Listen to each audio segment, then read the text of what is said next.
Trading से बर्बाद होना है तो ये करो, हर दिन ट्रेड करो, चाहे सेटअप हो या नहीं।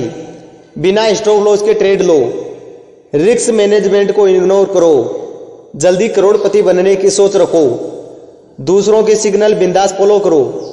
और अगर ट्रेडिंग से आबाद होना है तो ये करो, सिर्फ क्लियर सेटअप पर ही ट्रेड लो, हमेशा स्टॉप लॉस और रिस्क फिक्स रखो, लॉस को एक्सेप्ट करो, कम ट्रेड लो लेकिन क्वालिटी वाले ट्रेड ले, खुद की स्ट्रेटजी बनाओ और उसी पर टिके रहो।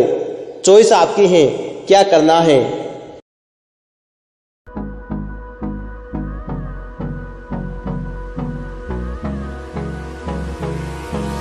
Hold me close till I get up.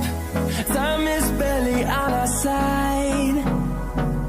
I don't wanna waste what's left. The storms we chase are leaving.